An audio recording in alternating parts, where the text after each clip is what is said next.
میرے محترم دوست اور بزرگوں، آج ہم اور آپ ایک بہت اہم کام کے لیے یہاں پر جمع ہیں۔ ہمارا یہاں پر جمع ہو جانا یہ صرف دین کی بات کو سننے کے لیے نہیں ہے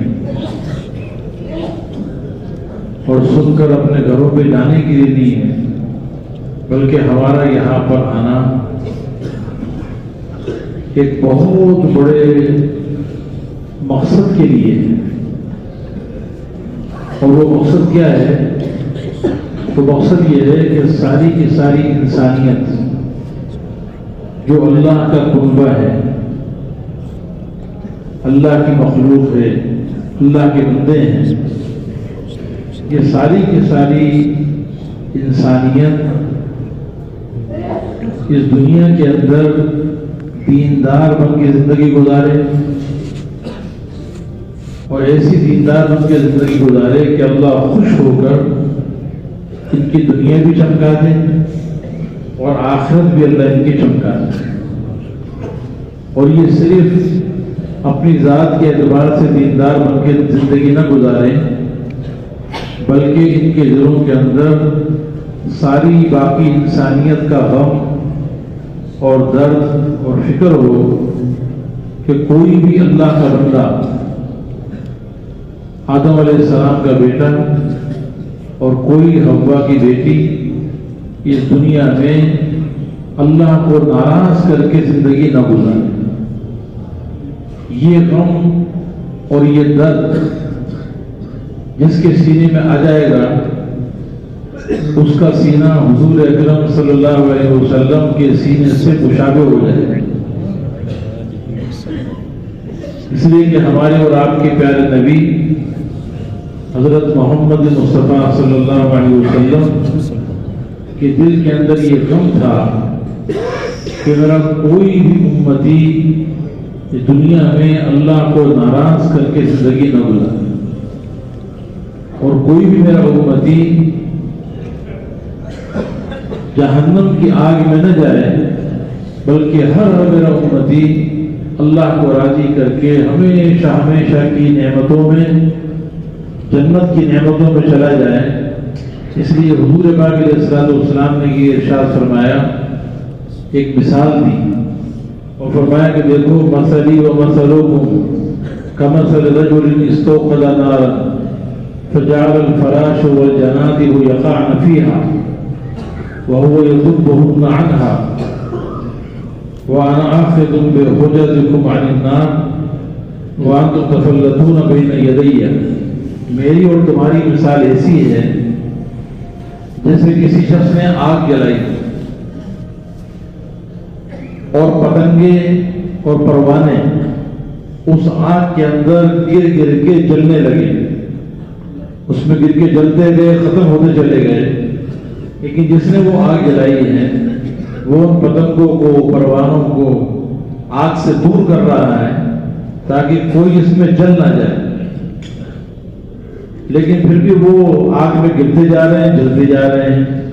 تو آپ نے فرمایا کہ میں بھی تمہیں جہنم کی آگ سے بچا رہا ہوں۔ اللہ تعالیٰ نے جو جہنم کی آگ جلائی ہے، اس جہنم کی آگ میں تم اللہ کو ناراض کر کے اور میری مبارک زندگی کو چھوڑ کر، میری سنتوں کو چھوڑ کر تم جہنم کی آگ میں گرتے جا رہے ہو، اور میں تمہاری میان کمر سے پکڑ پکڑ کر تم کو جہنم کی آگ سے دور کر رہا ہوں، اور یہ آواز لگا رہا ہوں کہ ہلم عن النار، ہلم عن النار، ہلم عن النار۔ اے میرے امتیوں، تم میری اللہ کی نافرمانی سے توبہ کر کے، میری سنتوں کے خلاف زندگی گزارنے سے توبہ کر کے تم میری طرف آ جاؤ اور میری اتباع کرنے والے بن جاؤ، اللہ کی رضا والی زندگی کو اختیار کر لو اور جہنم کی آگ سے اپنے آپ کو بچا لو۔ میں یہ آواز لگا رہا ہوں اور تمہیں پکڑ پکڑ کے اس جہنم کی آگ سے ہٹا رہا ہوں، لیکن تم پھر بھی میرے ہاتھوں سے پھسل پھسل کر جہنم کی آگ میں گرتے جا رہے ہو۔ یہ وہ غم تھا یہ وہ درد تھا جو حضور اکرم صلی اللہ علیہ وسلم کے سینے مبارک میں تھا، اس لیے کہ آپ کو جنت بھی دکھائی گئی اور جہنم بھی آپ کو دنیا میں دکھا دی گئی۔ آپ کو معلوم تھا کہ جو جہنم کی آگ میں جائے گا وہ کتنے بڑے خسارے میں چلے، اور جو جنت کی نعمتوں سے محروم ہو گیا اس کا کتنا بڑا نقصان ہو گیا۔ اس لیے آپ کو یہ بات بالکل برداشت نہیں تھی کہ میرا کوئی بھی امتی اللہ کو ناراض کر کے جہنم کی آگ میں چلا جائے۔ اس لیے کہ اللہ رب العزت نے حضور اکرم صلی اللہ علیہ وسلم کو ساری دنیا کے انسانوں کے لیے رحمت بنا کر بھیجا۔ وما ارسلناک الا رحمۃ للعالمین، آپ سارے جہانوں کے لیے رحمت بنا کے بھیجے گئے۔ وما ارسلناک الا کافۃ للناس بشیرا ونذیرا، ہم نے آپ کو ساری دنیا کے انسانوں کے لیے خوشخبری سنانے والا اور ڈرانے والا بنا کر بھیجا ہے۔ اس لیے آپ کے سینے میں اپنے ایک ایک امتی کا غم تھا، ایک ایک امتی کا درد تھا کہ میرا کوئی بھی امتی اللہ کو ناراض کر کے اپنی آخرت کو برباد نہ کرے۔ اس کے لیے آپ نے پہلے ہی دن سے نبوت ملنے کے بعد آپ کو سب سے پہلا جو حکم آیا ہے وہ اسی بات کا آیا ہے کہ آپ لوگوں کے بعد جا کر انہیں اللہ کی طرف بلائیے۔ یا ایھا المدثر قم فانذر، اے کملی والے آپ کھڑے ہو جائیے اور لوگوں کو اللہ کے عذاب سے ڈرائیے۔ وربک فکبر، اور عذاب سے ڈرانے کا طریقہ یہ ہے کہ آپ اپنے رب کی بڑائی ان کے سامنے بیان کیجیے۔ اس لیے کہ دلوں میں جب تک آدمی کے دل میں اللہ کی بڑائی نہ آ جائے اور اللہ کی قدرت و طاقت کے یقین دلوں میں نہ آ جائے، اس وقت تک اللہ کے احکامات کو پورا کرنا اس کے لیے مشکل ہوتا ہے۔ حاکم کی عظمت پہلے دل میں آتی ہے، پھر حاکم کے احکامات کی عظمت بعد میں دل میں آتی ہے۔ اس لیے سب سے پہلا کام جو حضور اکرم صلی اللہ علیہ وسلم نے شروع کیا، اور ہم نے بھی وہی کام سب سے پہلا کرنا ہے، اور ہر نبی نے سب سے پہلا وہی کام کیا ہے کہ انسانوں کو اللہ کا تعارف کرائے اور اللہ کی پہچان کرائی کہ لوگوں اللہ کو پہچانو۔ ففروا الی اللہ، اللہ کی طرف دوڑ لگاؤ۔ اللہ وہ قدرت والی ذات ہے جس کے امر کن سے یہ ساری کائنات کا نظام بنا ہے۔ یہ زمین اور آسمان اور سورج اور چاند اور ستارے یہ سب اللہ کی مخلوق ہے، اور اللہ نے ان کو بنایا ہے۔ والسماء بنیناها بأید وإنا لموسعون، اللہ تعالیٰ خود اپنا تعارف کرا رہے ہیں کہ میرے بندو مجھے پہچانو، میری عظمت اور بڑائی اپنے دلوں کے اندر بٹھاؤ، میرے حکموں کے پابند بن کے چلو۔ میں کون ہوں؟ میں وہ اللہ ہوں کہ میں نے اپنی قدرت سے یہ ساتوں آسمان بنائے ہیں، اور بہت وسیع آسمان بنائے ہیں، ایسے زبردست یہ میری مخلوق ہے۔ آسمان جو میں نے پیدا کیا ہے، اس آسمان میں ذرے برابر تمہیں کہیں پر شگاف نظر نہیں آئے گا، کوئی عیب نظر نہیں آئے گا، کوئی پھٹن نظر نہیں آئے گی۔ یہ آسمان بھی میری قدرت کو بیان کر رہا ہے اور میری عظمت کو بتا رہا ہے اور میرے اختیارات کو بتا رہا ہے، اور یہ ہم نے بہت وسیع آسمان بنایا ہے۔ والارض فرشناها فنعم الماهدون، اے میرے بندو اس زمین کو دیکھو، اس زمین کو پیدا کرنے والا بھی میں ہوں، اس زمین کو بچھونا تمہارے لیے میں نے بنایا ہے، اور اتنا بہترین بچھونا بنایا ہے کہ اس سے اچھا تو بچھونا بچھانے والا نہیں۔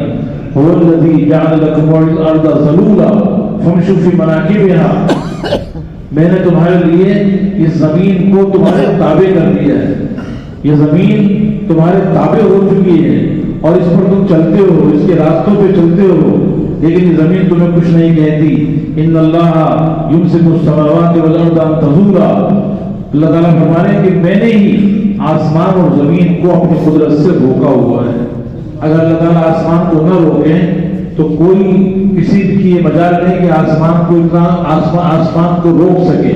آسمان کو تھامنے والا بھی اللہ ہے، زمین کی حرکت کو روکنے والا بھی اللہ ہے۔ تو جو اللہ اتنی بڑی قدرت والا ہے، جس نے اتنی بڑی بڑی مخلوقات بنا دی، زمین بھی، آسمان بھی اور سورج بھی بنانے والا اللہ ہے۔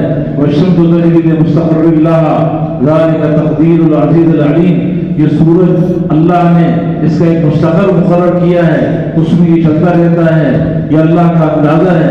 والقمر قدرناہ منازل حتی عاد کالعرجون القدیم، اور اے میرے بندو یہ چاند بنانے والا بھی میں ہوں، اس چاند کی منزلیں میں نے مقرر کی ہیں، اس آسمان میں ستارے لگانے والا بھی میں ہوں۔ وزینا السماء بزینۃ الکواکب، آسمان کو ہم نے ستاروں سے مزین کر دی۔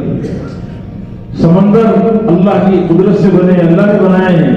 والذی سخر لکم البحر لتاکلوا منہ لحما طریا وتستخرجوا منہ حلیۃ تلبسونها، یہ ٹھاٹے مارتا ہوا سمندر، اس کو پیدا کرنے والا بھی میں اکیلا ہوں۔ میں نے تمہارے لیے اس سمندر کو بنایا اور اس سمندر کے سمندر کو تمہارے تابع کیا، اور اس سمندر میں تمہارے لیے تازہ مچھلی کا گوشت رکھ دیا، اور اس کے اندر تمہارے لیے زینت حاصل کرنے کے لیے اس میں سیپی اور بہترین قسم کے موتی میں نے اس میں تمہارے لیے بنائے ہیں، جس سے تم زینت حاصل کرو۔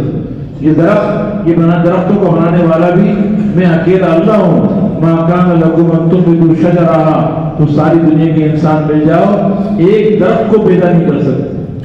درخت پیدا کرنا تو بہت دور کی بات ہے، کسی ایک پھل کو پیدا نہیں کر سکتے، پھل پیدا کرنا بھی دور کی بات ہے، ان درختوں کے اندر ایک ٹہنی کو نہیں بنا سکتے، ایک پتے کو نہیں پیدا کر سکتے، ایک بیج کو تم پیدا نہیں کر سکتے۔ یہ ساری کاریگری کرنے والا کون ہے؟ اللہ ہے۔ تو اللہ تعالیٰ کہتے ہیں میرے بندو مجھے پہچانو، میں ہوں اصل ذات، اننی انا اللہ لا الہ الا انا، میں ہی وہ اللہ ہوں کہ میرے علاوہ کوئی تمہارا معبود نہیں، میرے علاوہ کوئی تمہارا مقصود نہیں، میرے علاوہ کوئی تمہارا مطلوب نہیں، میرے علاوہ کوئی تمہارا محبوب نہیں، میرے علاوہ کوئی کام بنانے والا نہیں، میرے علاوہ کوئی عزت و ذلت کا مالک نہیں، میرے علاوہ کوئی موت اور حیات کا مالک نہیں، میرے علاوہ کوئی خوشیاں دے نہیں سکتا، جس کو اللہ خوشیاں دینا چاہے اسے کوئی غم دے نہیں سکتا، اور جسے اللہ غمگین کرنا چاہے اسے کوئی خوشی دے نہیں سکتا۔ انہ اضحک وابکا وانہ اغنی واقنا، جسے اللہ مالدار بنانا چاہے اسے کوئی غریب نہیں بنا سکتا، جسے اللہ غریب کرنا چاہے اسے کوئی مالدار نہیں کر سکتا۔ اللہ بہت بڑی قدرت و طاقت والے ہیں۔ اللہ نے جو مخلوقات بنائی ہے وہ مخلوقات اتنی بڑی بڑی ہیں کہ ان کو دیکھ کر بھی آدمی اللہ تک پہنچ سکتا ہے۔ حضور پاک علیہ السلام ایک مرتبہ بیٹھے ہوئے ہیں، صحابہ کرام بھی آپ کے ساتھ بیٹھے ہوئے ہیں، تو آسمان پہ ایک بادل آیا، ایک بادل آسمان پہ آیا۔ آپ نے صحابہ کرام سے پوچھا کہ تمہیں معلوم ہے کہ یہ کیا ہے؟ اتدرون ما ھذا، کیا تمہیں معلوم ہے کہ یہ کیا ہے؟ تو صحابہ کرام نے کہا کہ اللہ کے نبی السحاب و العنان، ایک بادل ہے جو آسمان پر آیا ہے۔ پھر آپ نے فرمایا اتدرون ما بعد ما بین السماء والارض، کیا تمہیں معلوم ہے کہ آسمان اور زمین کے درمیان کا فاصلہ کتنا ہے؟ تو صحابہ کرام نے عرض کیا کہ اللہ و رسولہ اعلم، اللہ اور اس کا رسول بھی بہتر جانتا ہے۔ آپ نے فرمایا بعد ما بین السماء والارض مسیرۃ 500 سنۃ، آسمان و زمین کے درمیان کا فاصلہ 500 سال کی مسافت کا ہے۔ وبین کل سماء الی سماء مسیرۃ 500 سنۃ، ایک آسمان سے دوسرے آسمان کا فاصلہ 500 سال کی مسافت کے برابر۔ پہلے آسمان سے زمین کا فاصلہ 500 سال کی مسافت کا، پھر ایک آسمان سے دوسرے آسمان کا فاصلہ 500 سال کی مسافت، دوسرے اور تیسرے کے درمیان کا فاصلہ 500 سال کی مسافت کا، ساتوں آسمان تک آپ اسی طرح چلے جائیں۔ اور وَقُصْفُ كُلِّ سَمَاءٍ مَسِيرَةُ 500 سَنَةٍ، ہر آسمان کی موٹائی 500 سال کی مسافت کے برابر۔ ساتویں آسمان کے اوپر وفوق السماء السابعۃ بحر ما بین اعلاہ واسفلہ کما بین السماء والارض، ساتویں آسمان کے اوپر ایک سمندر ہے، نور کا سمندر ہے، اس سمندر کے اوپر کی تہہ سے لے کر نیچے کی تہہ تک اتنا فاصلہ ہے جتنا زمین آسمان کے درمیان کا فاصلہ ہے، اور اس کے اوپر اللہ کا عرش ہے، اس سمندر کے اوپر اللہ کا عرش ہے، اور وہ عرش وہ اتنا بڑا ہے کہ وَيَحْمِلُ عَرْشَ رَبِّكَ فَوْقَهُمْ يَوْمَئِذٍ ثَمَانِيَةٌ، قیامت کے دن 8 فرشتے ایسے ہوں گے کہ جنہوں نے عرش کو اٹھایا ہوا، عرش کو اٹھانے والے 8 فرشتے، اور وہ عرش اس کو اٹھانے والے جو فرشتے ہیں وہ اتنے بڑے ہیں، وَحَمَلَةُ الْعَرْشِ مَا بَيْنَ رُكَبِهِنَّ وَأَغْلَافِهِنَّ كَمَا بَيْنَ السَّمَاءِ وَالْأَرْضِ،